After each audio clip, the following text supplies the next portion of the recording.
Assalamualaikum warahmatullahi wabarakatuh.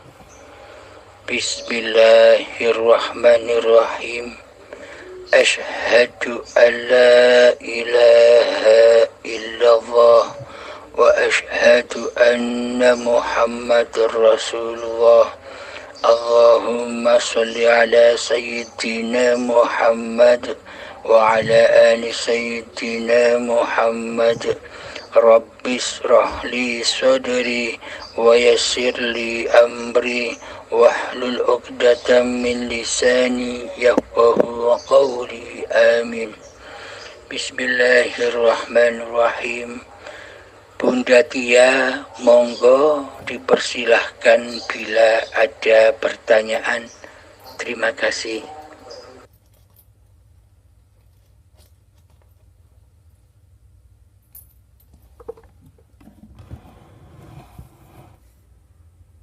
Assalamualaikum, temu tanglet Pak. Bagaimana langkah dasarnya agar kita bisa mengenal Allah dan tidak lagi mengaku-ngakui bahwa ibadah dan semuanya itu milik kita? Alhamdulillahirabbil alamin. Waalaikumsalam warahmatullahi wabarakatuh. Untuk mengenal Allah, agar kita bisa menyembah Allah, agar kita tidak mengaku-akui sebagai Allah lagi, maka kita wajib mengenal Allahnya dulu. Awwaluddin ma'rifatullah. Awal kita beragama wajib mengenal Allah, wajib tahu Allah, wajib bertemu dengan Allah. Tanpa kita tahu Allah, tanpa kita bertemu Allah, bagaimana mungkin kita bisa menyembah Allah? Bagaimana mungkin kita bisa mengingat Allah tanpa kita bertemu? Logikanya demikian. Anda hanya tahu nama saya saja. Anda selalu mengucap di hati Anda nama saya, Halim, Halim, Halim, Halim, Halim, Halim. Semisal Allah, Allah, Allah, Allah. Tanpa Anda pernah berjumpa dengan saya. Kira-kira Anda tidak tahu wajah saya. Kira-kira dalam Anda berzikir Halim, Halim, Halim, yang Anda ingat apa? Kan yang Anda ingat hanya nama-namanya saja. Sama halnya juga Allah, Allah, Allah, tanpa pernah berjumpa dengan Allah. Kan yang diingat di hati hanya nama-nama Allah saja. Akhirnya hawa nafsu menggoda, mengingat dunia, menyaksikan dunia di dalamnya. Karena hati tidak mampu mewujudkan Allahnya. Karena selama ini yang wujud di hati kita hanya diri kita, hawa nafsu kita, dan dunia. Sebelum kita mengenal Allah, maka kenalilah diri kita dulu. Siapa diri manusia kita ini? Apakah memang diri manusia kita ini bersifat layaknya seperti sifatnya Allah? Wujud. Sifat wujud kita akui sebagai wujud diri manusia kita. Padahal sifat wujud itu hanya milik Allah. Sifat hidup. Sifat hidup selama ini kita akui sebagai hidup kita. Padahal hidup itu Allah. Sifat kuasa, selama ini kita merasa berkuasa untuk melakukan sesuatu. Baik itu ibadah, baik sholat, ke pasar, memasak, ke dapur, ke sawah, dan lain-lain. Seolah-olah badan kitalah yang mampu berkuasa melaksanakan seluruh kegiatan-kegiatannya badan. Seolah-olah badan ini telah menjadi Tuhan. Nah, padahal sifat kuasa itu adalah hanya milik Allah. La haula wa la quwata illa billah. Hanya Allah. Tidak ada sangkut pautnya sedikit pun dengan manusia. Jika sudah Allah, maka manusianya pun tidak ada efek sampingnya. Maka dari itu, man arafa nafsahu, maka makrifatilah diri manusia kita sendiri dahulu. Siapa diri kita ini? Nah, awal sebelum kelahiran kita di dunia ini, Anda ada di mana? Kita manusia ada di mana? Kan kita ada di alam gaib, di alam ketiadaan. Nah, itulah asli hakikat sifat diri sejati kita yang tak ada, yang tak wujud. Sifat wujud, sifat ada hanya milik Allah. La maujudan illallah. Bila selama ini kita berkedudukan, bila selama ini kita berposisi, berpraktek hati sebagai Allah, yakni selama ini kita menduduki sifat-sifatnya Allah, maka selamanya kita tak akan pernah bisa menyembah Allah. Melainkan hati kita masih ateis, yakni mentuhani diri kita sendiri. Karena apa? Karena awaluddin ma'rifatullah. Karena awalnya beragama kita tidak mengenal Allah. Untuk jalan mengenal Allah, maka ma'rifatilah diri kita sendiri dulu. Siapa diri kita ini? Dulu ketika kita masih bercikal bakal dari tanah, badan ini kan dari tanah. Nah, tanah itu bisa berproses, berjalan menuju kepada tumbuh-tumbuhan. Kira-kira jika tidak ada Allah, kira-kira jika tidak ada hidup, apakah mungkin tanah ini bisa berproses menjadi tumbuh-tumbuhan? Tanpa disuapi makanan, tanpa diminumi minuman oleh Allah, oleh hidup, apakah tanah ini bisa berkembang biak? Dari tanah bisa berproses menjadi tumbuh-tumbuhan. Nah, tumbuhan pun juga butuh makanan agar mencapai menghasilkan buah-buahan dan sayuran. Nah, kita badan-badan ini dulu pernah ada di tanah, pernah ada di tumbuh-tumbuhan, pernah ada di beras, ada di sayuran, ada di dalam buah-buahan.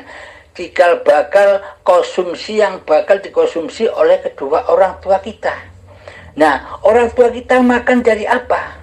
Kalau bukan dari hasil bumi, hasil tanah. Jadi, dari tanah sampai menjadi buah-buahan dan sayuran, itu kan semua butuh proses. Butuh asupan makanan, butuh asupan minuman, agar cikal bakal badan ini bisa sampai kepada kedua orang tua kita, dimakan oleh kedua orang tua kita. Nah, sekarang kita pandang kedua orang tua kita. Kira-kira kedua orang tua kita tanpa Allah, tanpa hidup, apakah orang tua kita bisa makan sayuran, buah-buahan, dan padi? Kan tidak bisa. Karena apa? Karena sejatinya sifat kedua orang tua itu mati. Tiada gaib tanpa Allah, tanpa hidup. Jadi sebenarnya yang paling wujud itu bukan badannya, bukan raganya. Akan tetapi yang paling wujud itu adalah hidup yang ada di kedua orang tua kita. Itulah yang paling wujud ketimbang badannya.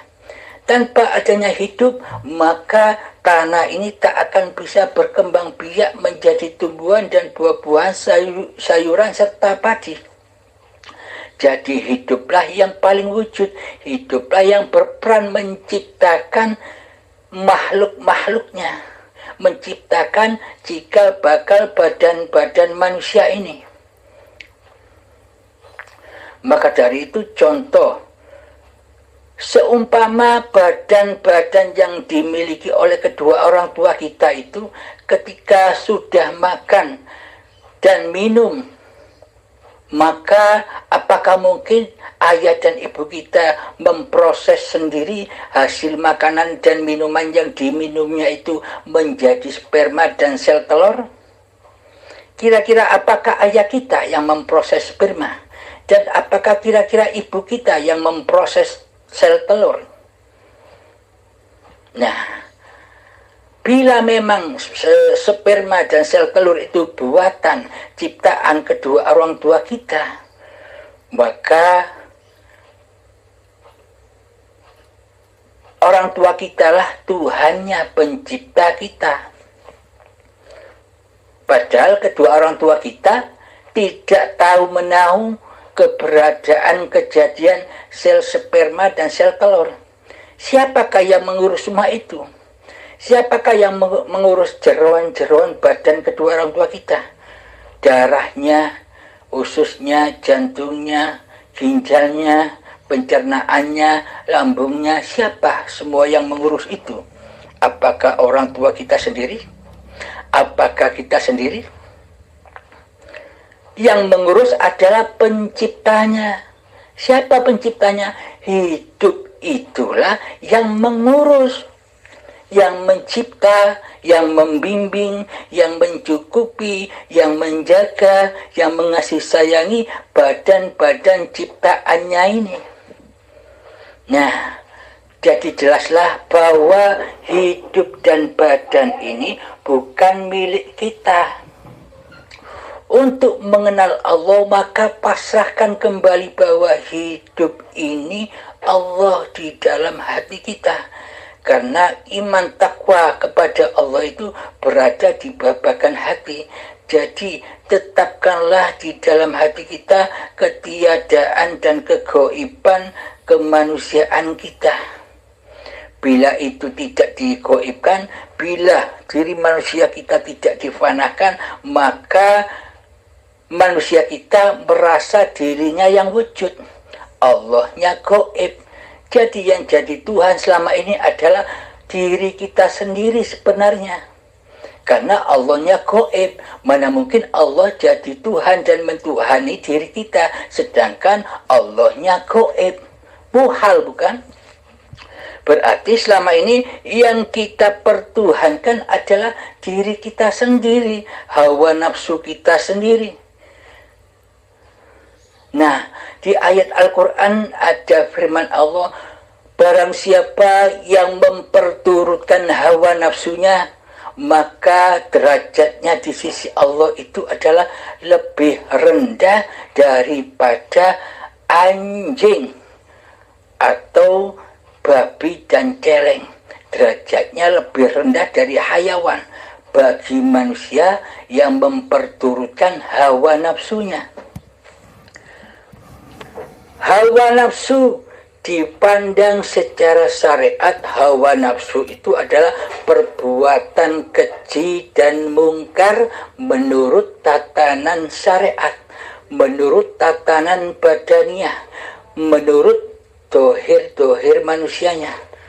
Karena kita selama ini hanya menyembah badan, menilai sebuah badan di dalam mengerjakan ketaatan ataupun kemaksiatan. Jadi kita selama ini hanya menilai badan-badan manusianya yang berbuat ketaatan, dan selama ini kita hanya menilai badan-badan manusianya yang berbuat kekejian dan kemungkaran di sisi manusia. Sedang selama ini kita luput memandang hati. Jika memang manusia pasti memandang dohir-dohirnya, karena dohir-dohirnya selama ini ia Tuhan-Tuhankan, ia cinta-cintai. Selama ini coba kita angan-angan, coba kita tafakuri, sehingga seluruh sholat dan seluruh ibadahnya pasti berpraktek, beraplikasi di dalam hatinya, berbunyi li nafsi, bukan lillahi ta'ala. Karena kenapa li nafsi?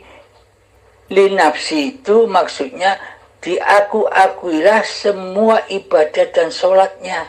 Contoh, ketika sholat kita merasa bahwa diri manusia kita yang mampu, yang berkuasa untuk melakukan sholat. Kita merasa diri manusia kita yang mampu beribadah sedemikian banyaknya. Manusia merasa mampu sholat, manusia merasa mampu zakat, manusia merasa mampu puasa, manusia merasa mampu ibadah haji secara badaniah. Padahal syahadat, sholat, zakat, puasa, dan haji itu ada di babakan hati. Yang di luar diri itu adalah syariat, lambang-lambang yang batin, lambang-lambangnya hati. Maka dari itu syahadat, sholat, zakat, puasa, dan haji itu wajib kita ketahui babakan yang ada di dalam hati, bagaimana hakikatnya syahadat, bagaimana hakikatnya sholat, bagaimana hakikatnya zakat, bagaimana hakikatnya puasa, dan bagaimana hakikatnya haji di sisi Allah, bukan di sisi manusia. Selama ini kan kita mengerjakan seluruhnya ibadah itu kan hanya di sisi manusianya. Terbukti manusianya lah yang merasa melakukannya. Karena praktek hati masih linafsi. Sebab apa? Sebab ia tidak mengenal Tuhan yang disembahnya. Akhirnya ia mentuhani dirinya sendiri. Seolah-olah wayang sudah tak butuh dalang. Wayang merasa diri sudah bisa mendalangi kewayangannya sendiri. Dalangnya disuruh tenguk-tenguk. Dalangnya disuruh melihat dirinya. Karena apa? Karena dalangnya sudah tak berkuasa mengatur dirinya. Seolah-olah kita selama ini kan manusia merasa lebih wujud daripada Allah pencipta manusia. Iman dan keakidah yang seperti ini kan kebalik. Mana mungkin manusia lebih wujud daripada Allah? Mana mungkin makhluk yang diciptakan ini lebih nyata, lebih wujud daripada Sang Khalik sebagai penciptanya? Kan tidak mungkin. Bila Sang Khalik ditiadakan, bila Sang Khalik digoibkan, tidak wujud, kan tidak mungkin. Kan sebenarnya makhluk yang tidak wujud, ciptaan yang tidak wujud, diri kita lah yang tidak wujud sebenarnya. Yang wujud hanya pencipta kita. Tapi di dalam hati kita selama ini seolah-olah diri kita lah yang wujud, yang mentuhani segala aktivitas kita sendiri selama ini. Inilah bukti kita selama ini tidak bertuhan. Jadi bertuhannya secara di sisi manusia, secara syariat, dan agamanya di sisi syariat hanya untuk menutupi keateisan hati kita sendiri selama ini. Karena selama ini ibadah atau bertuhan kita selama ini hanya di sisi manusia, hanya pada anggapan-anggapan manusia, agar kita dikatakan sudah bertuhan dan beragama. Itulah ulah hawa nafsu yang lebih rendah derajatnya daripada anjing di sisi Allah. Maka wajib kita kenal dahulu siapa hawa nafsu ini. Karena setan iblis itu, kata Allah, nyata sebagai musuh-musuhmu yang nyata, kata Allah. Bukan gaib. Iblis dan setan itu sangat nyata yang akan menyesatkan kita ke jalan Allah. Siapakah sebenarnya iblis dan setan yang nyata itu? Sebenarnya, padahal banyak ulama-ulama kita yang mengatakan bahwa setan dan iblis itu gaib, tiada, tak nampak, tak jelas. Ini berlawanan dengan firman Allah. Allah bilang setan dan iblis itu nyata kok. Tapi para ulama kita menyatakan bahwa iblis setan itu tidak nyata, alias gaib, tak terlihat. Ini kan menyimpang dari pemahaman yang difirmankan oleh Allah bahwa iblis dan setan itu nyata. Dan sifat iblis dan setan itu selamanya tak mau tunduk dan bersujud kepada Adam. Nah, siapakah sebenarnya iblis dan setan itu?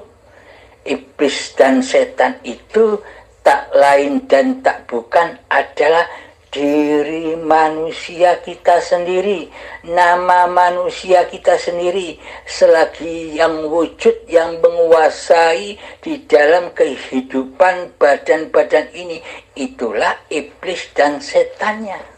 Nyata bukan? Abdul Halim ini kan nyata, tidak gaib. Nah, inilah yang dimaksud iblis setan yang nyata yang wajib kita perangi. Abdul Halim yang merasa dirinya wujud dan nyata selama ini, inilah yang dimaksud Allah iblis dan setan yang wajib diperangi. Abdul Halim selama ini menduduki kerajaan Allah, sifat-sifatnya Allah, dan secara tidak langsung Abdul Halim selama ini mengaku-ngaku jadi Allah. Tidak terasa. Kita semua selama ini sebelum kita mengenal Allah tidak terasa kita sudah menjadi Allah. Kita tidak menyadari, kita tidak terasa bahwa selama ini diri kita mensekutukan Allah dengan diri kita, mensekutukan sifat wujudnya Allah dengan wujud diri kita, mensekutukan sifat hidupnya Allah dengan hidup kita, mensekutukan sifat kuasanya Allah dengan sifat kuasa kita, mensekutukan sifat ilmunya Allah dengan ilmu dan amal kita, mensekutukan kehendaknya Allah dengan kehendak manusianya, mensekutukan penglihatan Allah, pendengaran Allah, dan kalamullah dengan penglihatan dan pendengaran serta kalam manusianya. Selama ini kan kita mensekutukan Allah, karena seluruh sifat Allah sudah kita kuasai, kita akui sebagai milik kita. Berarti yang jadi Allah itu Allah apa kita? Bagaimana mungkin Allah menjadi Tuhan kita, sedang Allah kita gaibkan? Yang kita wujudkan selama ini adalah diri kita sendiri. Maka yang wujud itulah yang dituhankan oleh kita selama ini, yakni diri manusia kita ini, yakni iblis setan yang nyata inilah yang wajib kita perangi. Nah, maka dari itu Allahu la ilaha illa huwal hayyul qayyum. Allah tiada Tuhan yang berhak disembah kecuali dialah hidup yang kekal lagi terus menerus. Jadi hidup ini Allah pasrahkan kembali hidup manusia kita, kuasa manusia kita, wujud manusia kita kepada Allah. Karena sejatinya sifat manusia kita ini tak ada, adam, goib. Karena sifat iblis dan setan dan hawa nafsu kita ini selamanya tidak akan rela, tidak akan ridho bila iblis dan setan, bila kita ini diarani ora wujud, diarani ndak ono, diarani tiada. Kan kita tidak rela bila kita ini dianggap tiada. Iya enggak? Nah, karena apa? Karena selamanya hawa nafsu setan dan iblis ini maunya, inginnya hanya selalu ingin menjadi Tuhan, mentuhani hidup dan badan ini, sehingga Allahnya dipersekutukan.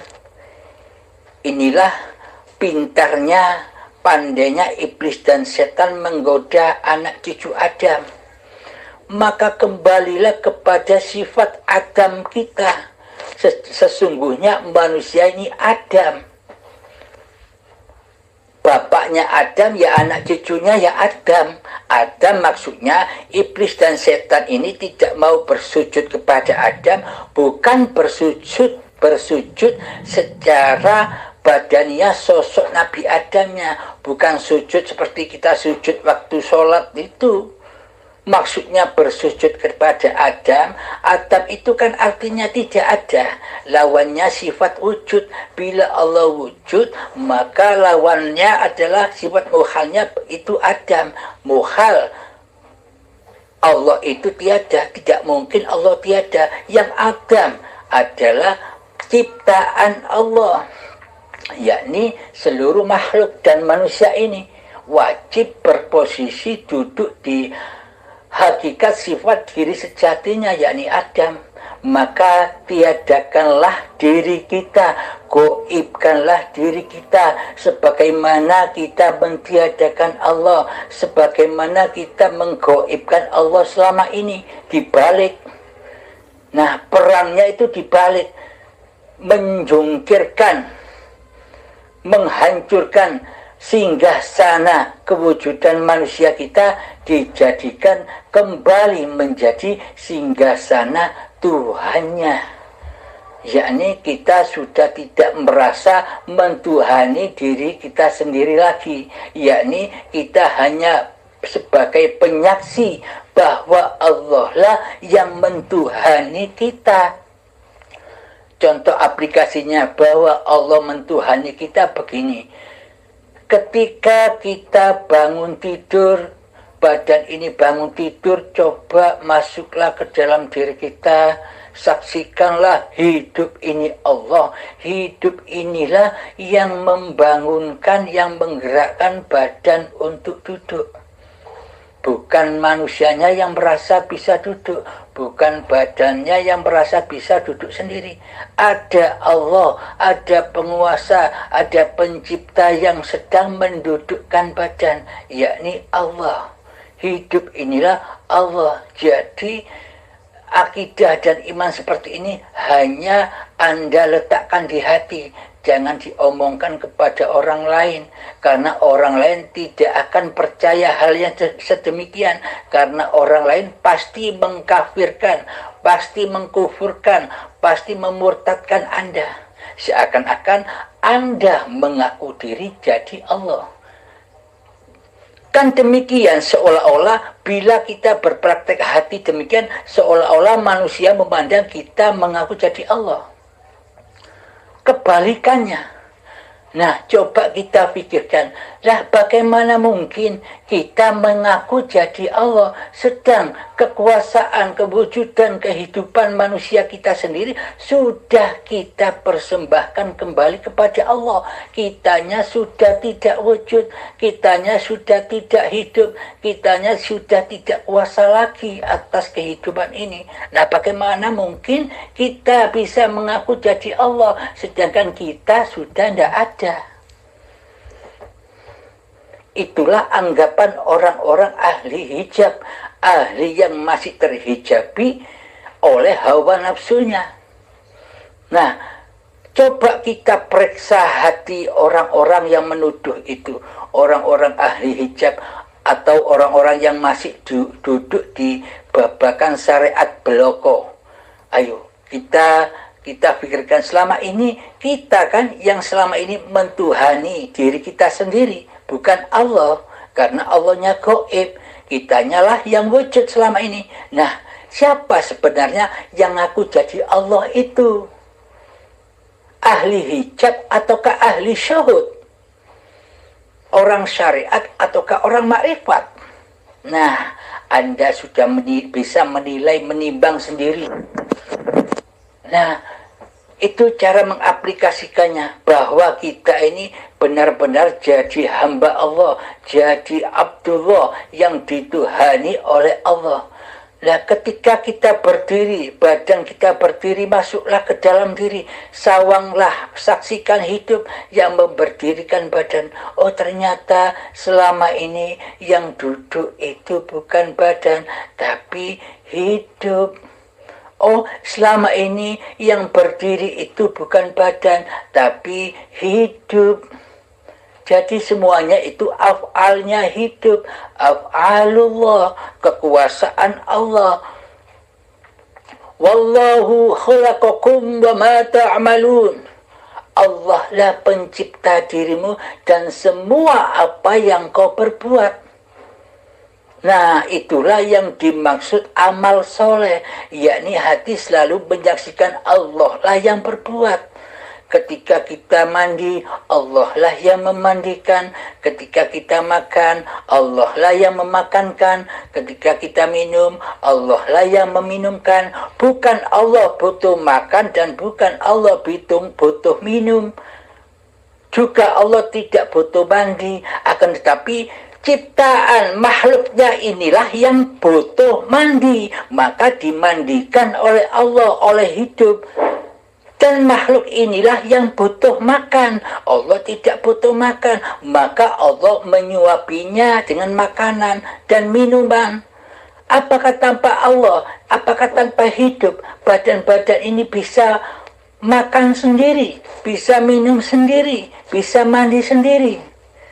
Nah, di sanalah kita akan menyadari, oh ternyata Allah inilah yang menciptakan badan, Allah inilah yang membimbing badan, Allah inilah yang menjaga badan, Allah inilah yang mencukupi badan, Allah inilah yang memelihara badan, Allah inilah yang mengasih sayangi badan-badan seluruh manusia.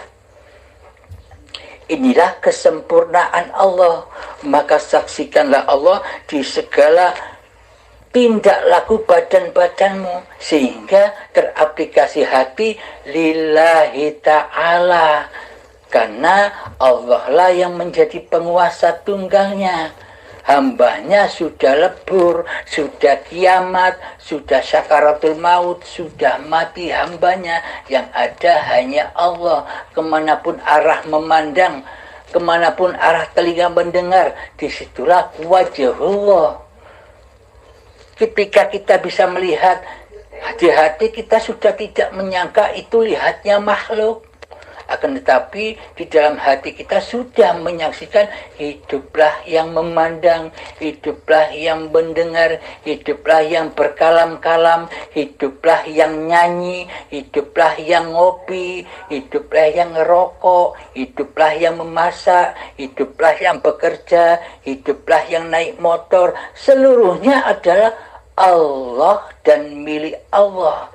Inilah yang dimaksud aplikasi lillahi ta'ala. Inilah yang disebut bertuhan. bukan ateis. Yang ateis itu tak bertuhan. Kita selama ini menduduki posisi Tuhan. Kitalah yang menjadi Tuhan selama ini. Selama kita belum mengenal Tuhan, itulah yang disebut hakikatnya ateis. Tapi dibungkus dengan agama. Karena yang dipandang Allah itu bukan dohir. Allah tidak memandang rupa dan hartamu. Allah tidak memandang ilmu dan amalmu. Allah tidak memandang nasab-nasab kemuliaanmu di sisi manusia.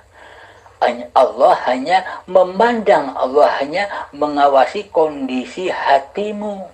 Di dalam hatimu engkau mensekutukan Allah dengan dirimu, ataukah Allah sebagai Tuhanmu di hatimu? Inilah yang dipandang Allah. Jika gumpalan daging itu kotor, yakni ketika manusianya, hawa nafsunya yang merajai, mentuhani badan ini, maka apapun yang kau kerjakan, apapun sholat dan ibadah yang kita kerjakan, semua itu jadi racun yang akan menyesatkanmu. Karena selama ini kita tidak menyembah Allah di dalam sholat dan ibadahnya. Karena selama ini kita tidak bertuhan, Allahnya digoibkan. Nah, bagi orang-orang sudah lillahi ta'ala, orang-orang yang sudah kembali kepada hayatullah, kehidupan Tuhannya, maka apapun yang tergerakkan oleh badan-badannya itu sudah bukan syariat manusianya. Bukan kekuasaan manusianya. Semua itu sudah syariatullah. Jadi manusianya tidak bisa mengatur-ngatur syariat badannya lagi. Karena apa? Karena manusia sudah tidak ada. Jadi semua syariat itu apa terserah kata Allahnya yang berlaku. Meskipun kita dipandang orang lain, kita ini bermaksiat secara badan, akan tetapi hati kita tetap menyaksikan Allah yang melakukan. Maka di sisi Allah kita ibadah, kita taat. Namun meskipun di sisi manusia kelihatannya kita maksiat. Karena manusia masih memandang kemanusiaannya. Sedangkan diri kita sudah memandang bukan manusianya yang bersyariat, tapi Allah lah yang berkuasa atas syariat-syariat badannya.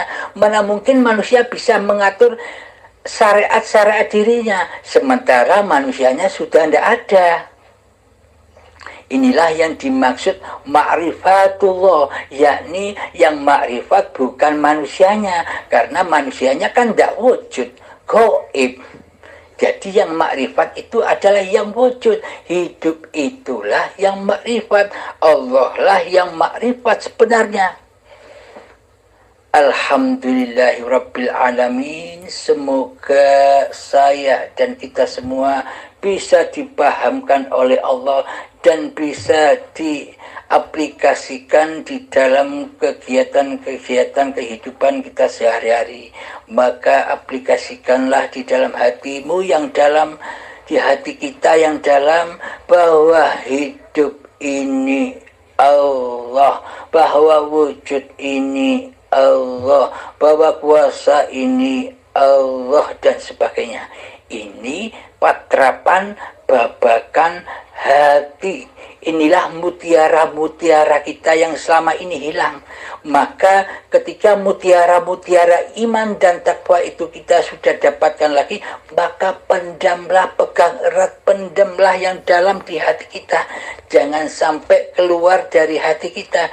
Kalau sampai keluar dari hati kita, maka iblis dan setan akan mencurinya lagi. Kita jadi dajjal lagi. Maka pendamlah, hanya kita yang tahu. Pendamlah, rawatlah benih-benih permata ini di dalam hati hingga ajal menjemput. Nah, jika sudah ajal menjemput, kita sudah tahu jalan pulang, maka tidak akan sakaratul maut lagi. Sakaratul mautnya ketika kita berlatih zuhud, ketika kita mentiadakan diri kita, ketika kita mentiadakan kewujudan diri kita, itu loh latihan sakaratul maut, latihan kiamat, latihan mati. Maka matilah sebelum matimu, agar hatimu selalu husnul khotimah.